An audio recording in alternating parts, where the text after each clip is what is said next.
there I am. If anybody sees that, that might be fun and dramatic, but who knows? All right. And the countdown to 30 seconds. Why? Because we can give people time to get here for the live show. Because they get a notification that says, hey, Whistlekick is going live. 3, 2, 1. Good morning, everybody. Welcome. Today is Tuesday. It's January 19th, 2021. My name is Jeremy, and this is my first cup of coffee. It tastes a little different. There's something different on I think it's on my tongue. My mouthwash? I rinsed my mouth out. I don't know. Anyway.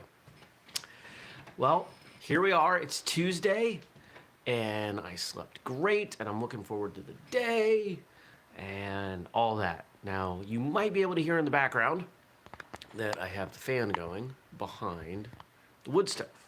And if you saw the opening graphic, the thumbnail, it was my face in the reflection of the wood stove. And I don't normally run the wood stove in the morning. It was cold last night, so I lit a fire. It was going to be cold overnight, so I put on a big log, something that in New England, if you're not from New England or maybe you didn't grow up with a wood stove, you might not know, but we call those big logs all-nighters because in theory, they will burn all night. Well, I put one in, and it did. I woke up to not fire, but the stove was still warm, and the house was not nearly as cold as it normally would have been. It's 9 out right now, 9 degrees. And the coals were hot enough that I was able to throw another piece of wood on and get it going. That doesn't usually happen overnight. Usually, it burns out. Asking, when did I go to bed? 9? So up at 6, so 9 hours. One log doesn't usually burn for 9 hours, or at least stay warm for 9 hours. That's a big piece of wood. And so here I am. It's all toasty in here, and I've got interviews, and we're doing a bunch of episodes today. Lots of content coming out of here today. And one of the nice things about the stove is it's quiet. Think about it. When it's cold and the furnace, I have forced hot air making all that noise, I gotta turn it off because it totally kills the sound when we're doing an interview. This way, I can just turn off the fan and nobody will know, and the place will still be warm and I won't die. Not that I would die. The office is the warmest room in the house, by far. That computer puts off a lot of heat.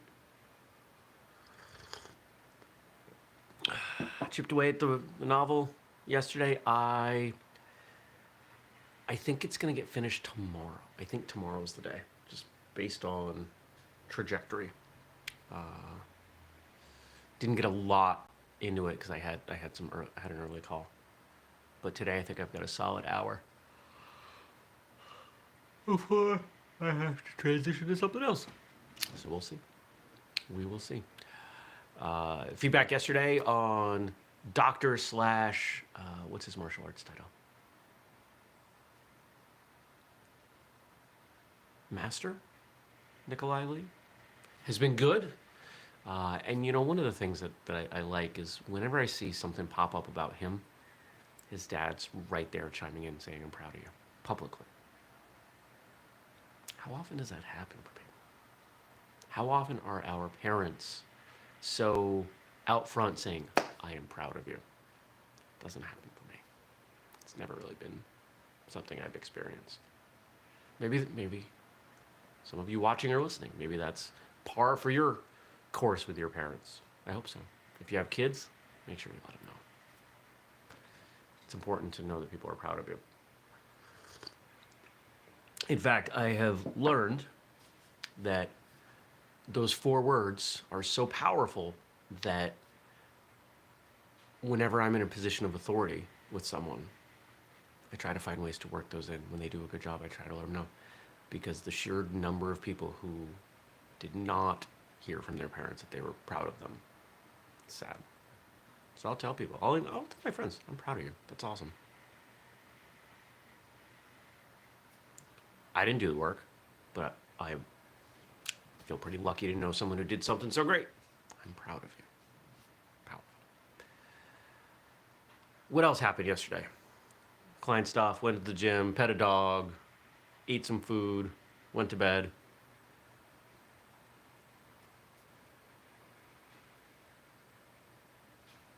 I think that was it.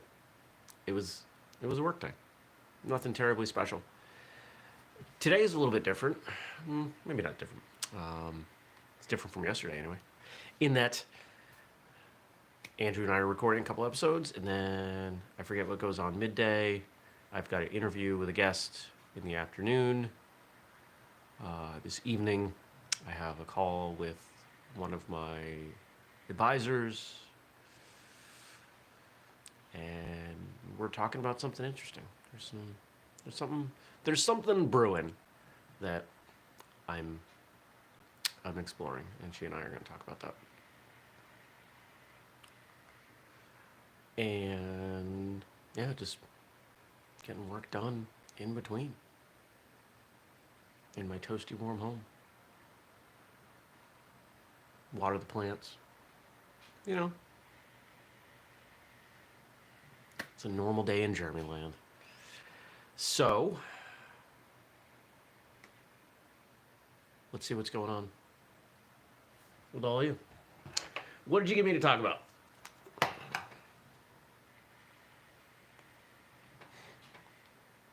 Let's see.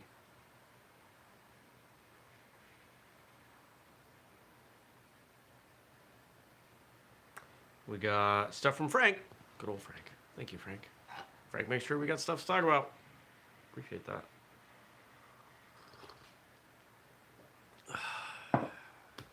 Coffee. Coffee is so good. Oh, back state. Had a really good workout at the gym.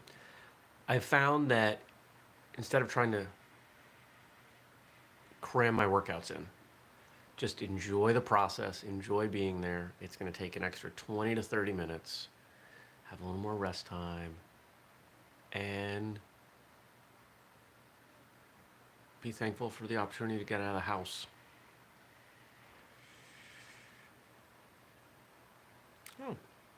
This past Sunday was also Ben Franklin's birthday. Ben Franklin's an interesting character. If you look back in history, if you really, and maybe, heck, maybe Lin-Manuel Miranda will put together a musical on Ben Franklin, because while Alexander Hamilton may have made the better story for something for stage, but I think Franklin's much more interesting in that he's on money, but he wasn't a president. He was that revered. He's that big of a historical figure. And he was a scientist, and. He was in the thick of everything back then. And I find that fascinating. So, for every minute spent in organizing, an hour is earned. Forget about the ratio for a moment. Is organization valuable? Can be. It's easy to look at a space and just say, I know where everything is, and that's true. But have you ever taken a space and cleaned it, organized it, and felt better? There's something to that. Whether you call it feng shui or whether it's just taking pride in what you have, I don't know that it necessarily matters. But I know definitively I am more productive and happier when my office is clean and organized, everything's put away. And right now it's not, because there's a bunch of stuff between Friday and this weekend that went in and out of that space. And I've got some work, maybe not cut out for me, but I've got some work to do. I gotta put some stuff away in there. I gotta put things in folders and organize. Oh, that's the other thing I'm doing today. I'm going to the DMV. Yay. I knew there was something I didn't want to do on the list.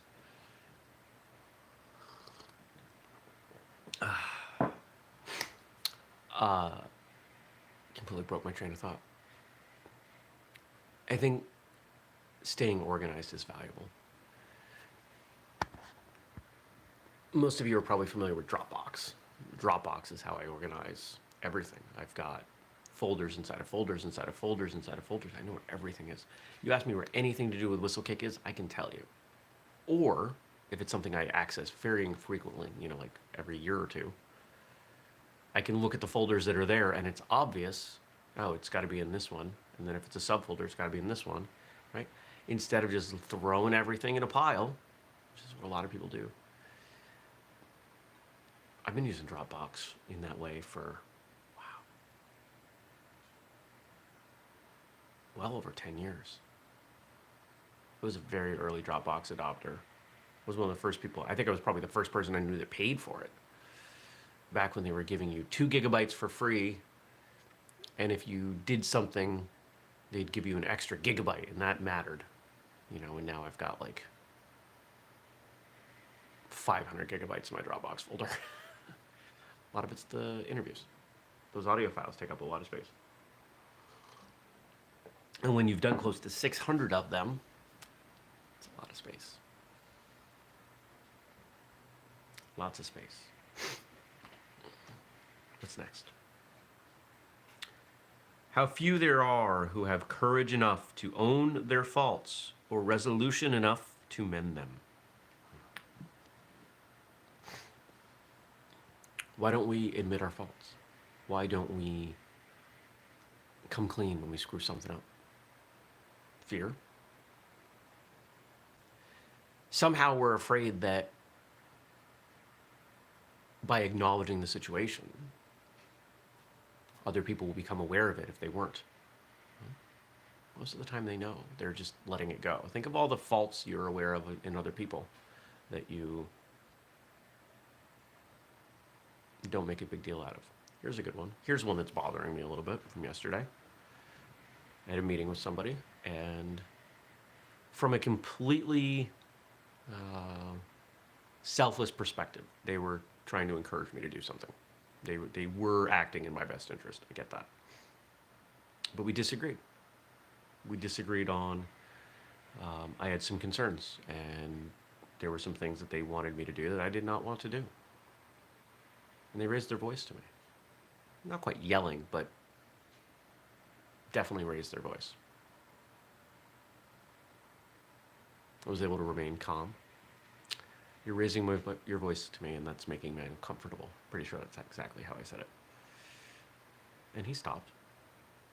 Spoke in a more normal tone. But there's a good example of someone who probably could own that fault. Do I mess up? All the time. Every day. And in fact, the only reason I'm giving you that example is because I couldn't come up with something I messed up yesterday. I'm sure I did.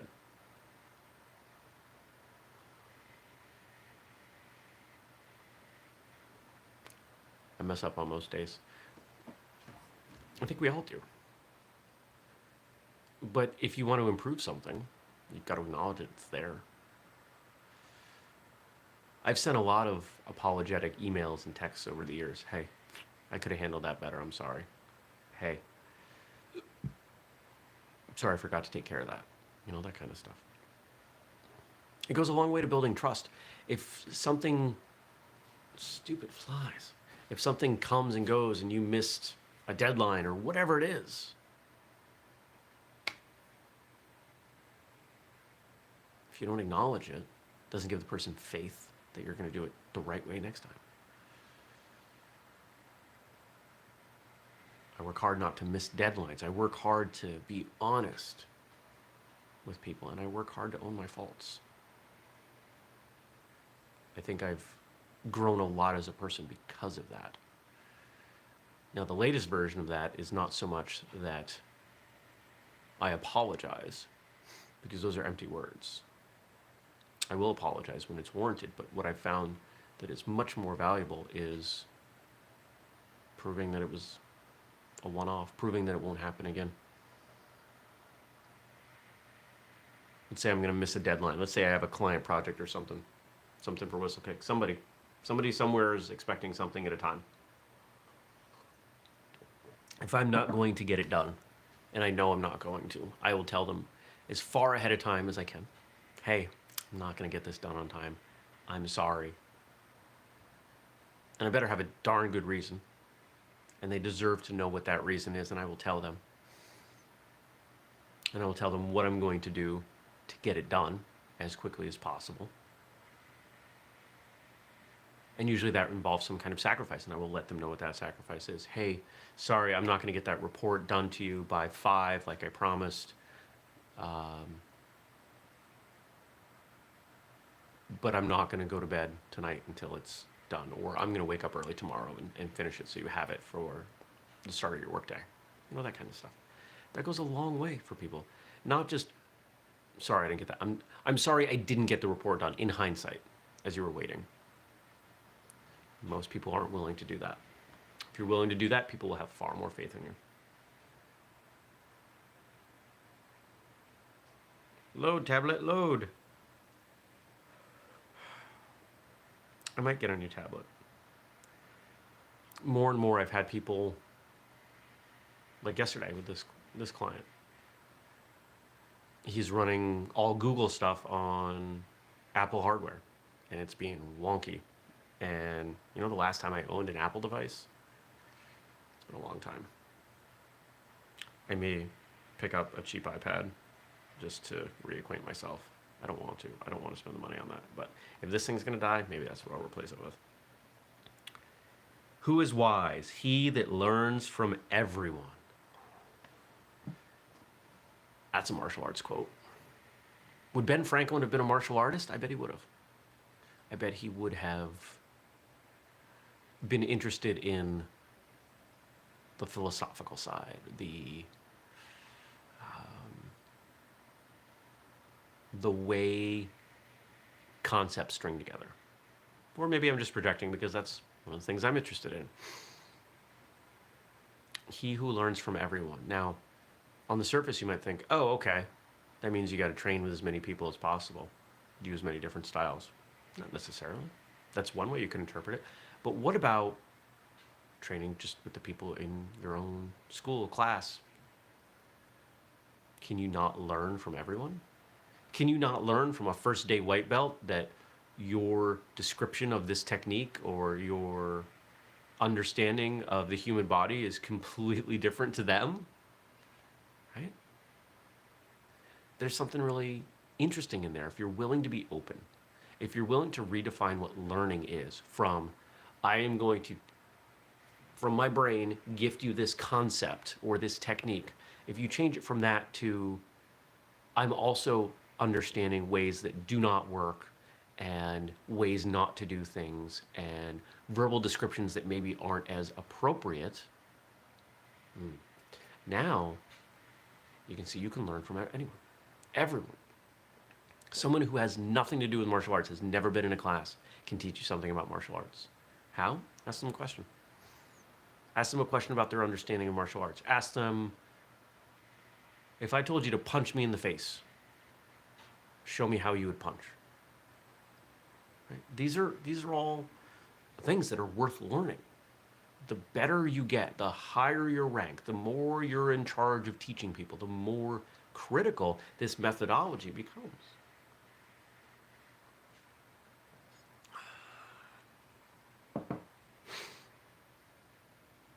You can learn from anyone. You can't learn everything from anyone, but you can learn something from everyone.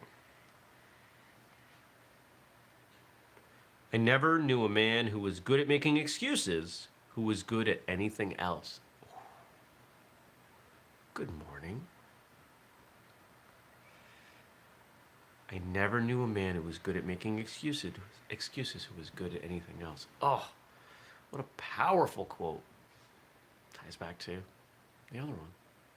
Don't make excuses. You know those people, don't you? People who have excuses. I've got friends like this, people that I've known for a very long time, that are always going somewhere, doing something, something's going to get better, and it never happens. Why not? Hey, why'd you stop doing that? What happened with that? Where did that go? Oh, well, and they launch into this elaborate, not always elaborate, but there's always a reason why.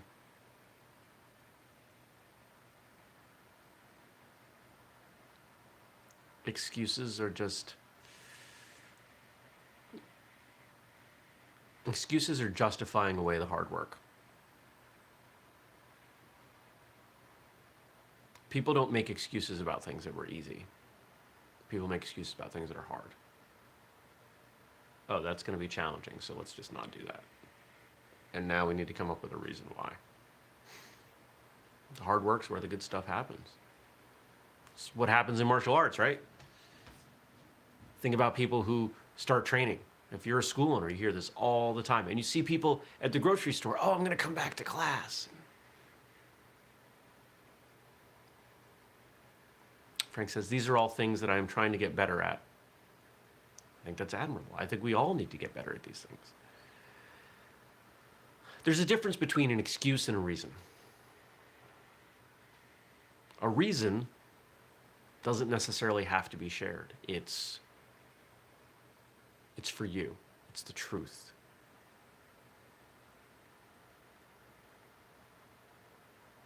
Maybe you're reluctant. A reason stops you from doing something. An excuse is what you tell everyone else about why you stopped doing something. It's different. I guess they could be the same.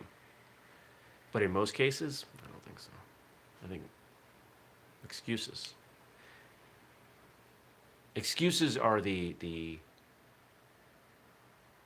fabricated or at least edited version of the truth that you share with people. Excuses are when you care what other people think about why you do things. I don't care. You don't like why I'm doing something? That's fine. Not your life. You don't have to.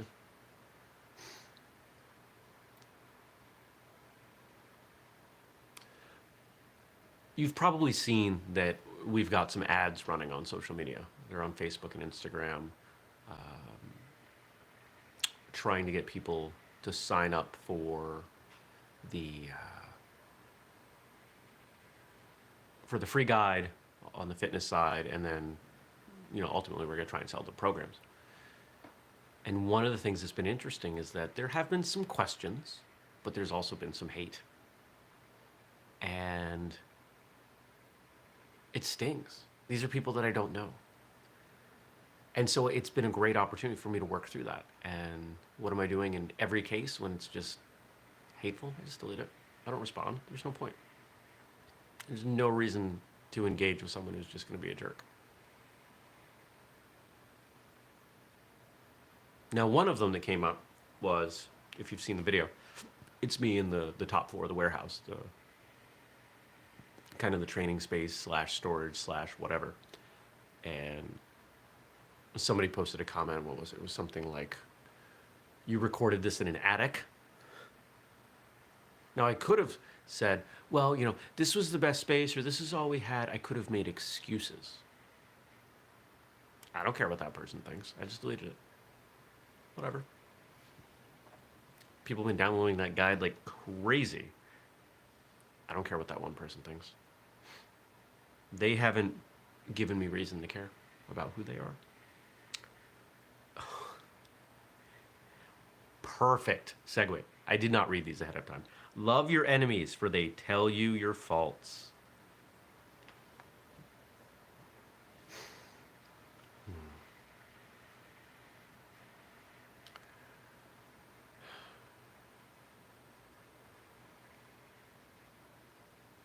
I don't think we all know who we are.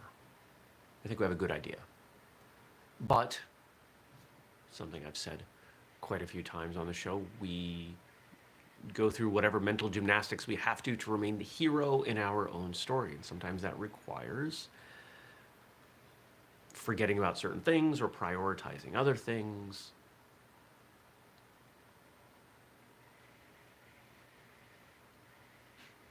But your enemies or your haters, this was a more modern quote, he probably would have used the word hater. Your haters and enemies will tell you what's going on, what you're doing wrong, who you are. They'll point everything out, and they will nitpick. Take a look at celebrities. Take a look at the biggest names you can think of, especially on social media. How much hate do they get? Go look at a popular video. Go look at, you know what? Go look at on YouTube even. Look at a compilation of puppies being adorable. There will still be people who hit the thumbs down button on that video. There's a certain amount of negative energy that's always going to surround things, and you can't extract yourself from it. You have to accept that it's part of life. It's part of being exposed to the world. Now, how about celebrities? How about there are a number of podcasts that I listen to where the hosts have said, yeah, you know what? I noticed certain commenters that are constantly criticizing, commenting negative things. They're just throwing out this spiteful energy. But they're still watching. They're still listening. And I think that's something to keep in mind. If there are people around you who are constantly criticizing you and they don't have to be around you, that's bullying. That is the bully trying to pull you down to their level because they recognize that you are doing things they not only have not, but aren't willing to. Not that they can't, but they're not going to do it. They're not going to put in the time. And we catch that. We get that stuff. There are comments that come through in various places. I get emails from time to time. It's not often, but I get some stuff. People, they'll pick apart the tiniest little thing of something that we did. Okay, we're not perfect. Neither are you. If it warrants fixing, we'll fix it. But most of the time, it's just someone who is taking their day out, their life on somebody else. Sometimes I'll respond with a joke like, I'll give you your money back. Or, I'm sorry your day is going so poorly that you felt that this was a good use of your time. If you've got great, positive, exciting things going on, are you going to spend the time to call somebody out and treat them poorly? No. You've got good stuff to do. If you've got a buffet of your favorite foods, let's say for me, there was a buffet of Mexican food lined up in front of me, and I had the option of eating any of these things, nachos and quesadillas and all the stuff that I love. And also on the buffet was a big bowl of plain cream of wheat, which is probably the most disgusting food of all time. Am I going to sit here and just spend the time complaining about the cream of wheat? Actually, I might, because that would be funny. That's not a great example now. But let's pretend it was. I think you know where I'm going. I'm not going to worry about the cream of wheat. I've got other good stuff to spend my time and energy on. I'm going to eat those nachos, and the cream of wheat's just going to sit there. I'll probably cover it with a quesadilla, so I don't have to look at it.